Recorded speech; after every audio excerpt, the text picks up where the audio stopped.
सल्तनत उस्मानिया, ये नाम सुनते ही जहन में एक ताकत, वुसअत और 600 साल तक चलने वाली हुक्मरानी का तस्वुर आता है। लेकिन इस अजीम सल्तनत की बुनियाद रखने वाला शख्स कौन था?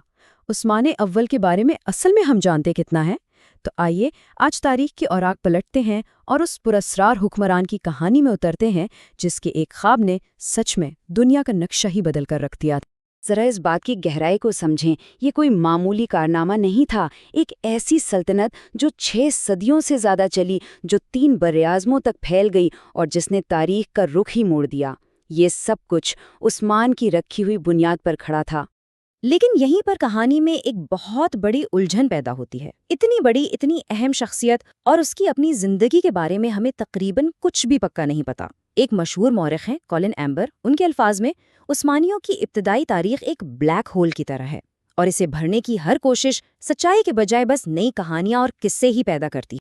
तो चलिए इस तारीखी पहेली को सुलझाने की कोशिश करते हैं। देखते हैं कि इस अफसानवी किरदार के पीछे असल इंसान कैसा था। तो सवाल ये है कि आखिर इतनी कम मालूमात क्यों हैं? वजह यह है कि उस्मान के अपने दौरे हुकूमत से एक भी, जी हाँ, एक भी लिखी हुई चीज़ आज मौजूद नहीं है। जो पहली तारीख की किताबें लिखी भी गईं, वो उनकी मौत के 100 साल से भी ज़्यादा अरसे बाद लिखी गईं। मतलब तारीख लिखने वालों को सच्चाई ढूंढने के लिए कहानियों और रिवायतों की कई तहों को हटाना पड़ता है। यहाँ तक कि उनकी तारीख़ पैदाइश का भी सिर्फ अंदाज़ा ही लगाया जा सकता है, शायद 1254 या 55 के आसपास।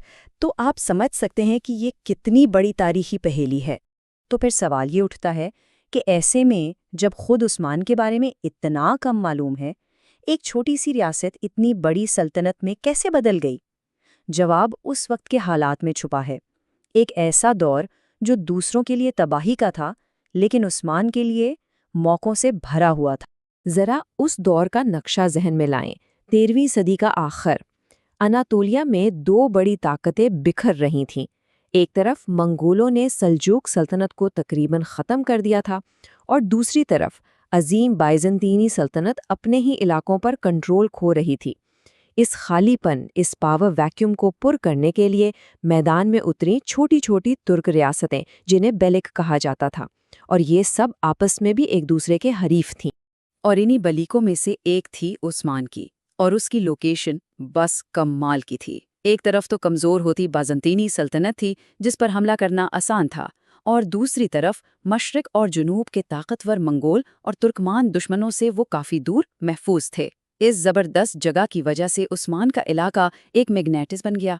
जंगजू, मुहाजिर, दरवेश, हर किस्म के लोग जिन्हें ज़मीन, दौलत या ज़िंदगी में एक नए मकसद की तलाश थी, वो सब खिंचे चले आ रहे थे। और तो और मशहूर शाहराह रेशम यानी सिल्क रोड भी करीब ही थी। मतलब एक नई ताकत के उभरने के लिए इससे बेहतर जगह हो ही नहीं सकती थी। उस्मान ने इस सुनहरे मौके को ज़ाया नहीं किया। उन्होंने अपनी रियासत को फैलाना शुरू किया। ये वो दौर था जब एक नई रियासत की बुनियाद तलवार के जोर पर रखी जा रही थी। उस्मान की स्ट्रैटेजी बहुत सीधी और ज़बरदस्त मौसर थी। उन्होंने अपनी सारी तवज्जो कमज़ोर बाज़ंतीनी सल्तनत पर रखी और अपने ताकतवर तुर्क पड़ोसियों से उलझने से गुरेज किया। बहुत सादा लेकिन बहुत कारगर। और फिर शुरू हुआ फतूहात का सिलसिला। कारा हिसार, बेलीजिक, इनेगोल, एक के बाद एक किले और शहर फतह होते गए। हर जीत के साथ उस्मान का छोटा सा कबीला एक इलाकाई ताकत बनता जा रहा था। एक बहादुर और काबिल लीडर के तौर पर उनका नाम दूर दूर तक फैलने लगा और उनके झंडे तले लड़ने वालों की तादाद बढ़ती ही चली गई। लेकिन असल टर्निंग पॉइंट आया सन 1302 में, बाफियुस की लड़ाई। ये कोई छोटा मोटा किला फतह करना नहीं था। ये उस्मान की पहली बड़ी और तारीख में बाकायदा तौर पर दर्ज फतह थी। यहाँ उन्होंने एक पूरी बाइजेंटीन फौज को हराया जो ख़ास उन्हें रोकने के लिए भेजी गई थी। बस इस दिन के बाद दुनिया को पता चल गया कि उस्मानी अब एक मामूली खतरा नहीं रहे। ज़रा मैदान जंग का नक्शा जहन में लाइए।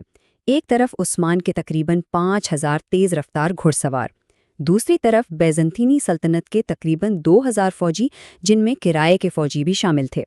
तादाद में कम होने के बावजूद बैजंतीनी फौज ज़्यादा मुनज़्ज़म थी, लेकिन उस्मानियों के जोश और उनकी तेज़ रफ्तार हिकमत अमली के सामने वो टिक न सके। ये एक फैसला कुन जीत थी जिसने बिथीनिया के पूरे इलाके के दरवाजे उस्मानियों के लिए खोल दिए।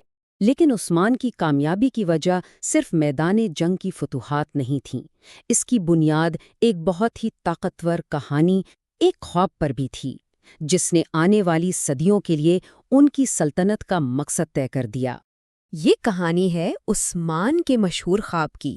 روایت ہے کہ انہوں نے خواب دیکھا کہ ایک بزرگ شیخ ادیبالی کے سینے سے ایک چاند نکلا اور خود عثمان کے سینے میں اتر گیا، اور پھر ان کے جسم سے ایک بہت بڑا درخت اگا، اتنا بڑا کہ اس کا سایہ پوری دنیا پر چھا گیا۔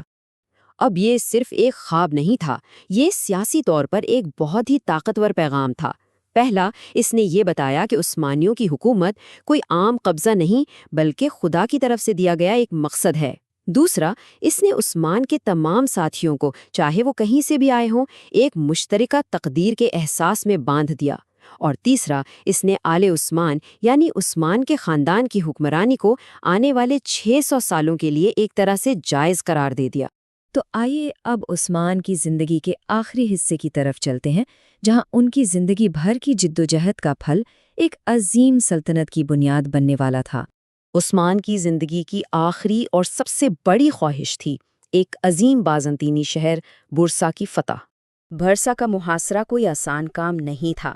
تقریباً 10 سال، ایک دہائی تک یہ محاصرہ جاری رہا۔ آخرکار سن 1326 میں عثمان کے بیٹے اورحان نے شہر کو فتح کر لیا۔ یہ صرف ایک شہر کی فتح نہیں تھی، یہ عثمانیوں کا پہلا عظیم دارالحکومت تھا، ان کی آنے والی سلطنت کا سنگ بنیاد۔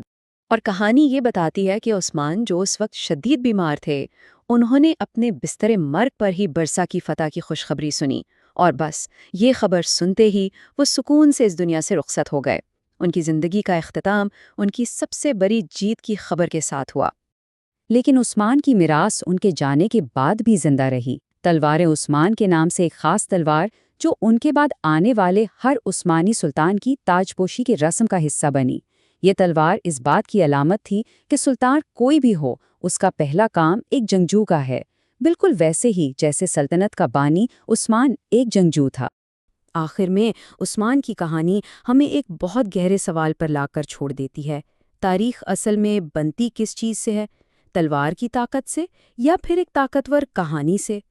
عثمان کی زندگی اس بات کا ثبوت ہے کہ جب فوجی حقیقت اور ایک خواب جیسی داستان مل جاتی ہیں تو ایک ایسی سلطنت جنم لیتی ہے جو صدیوں تک دنیا پر اپنا نقش چھوڑ جاتی ہے۔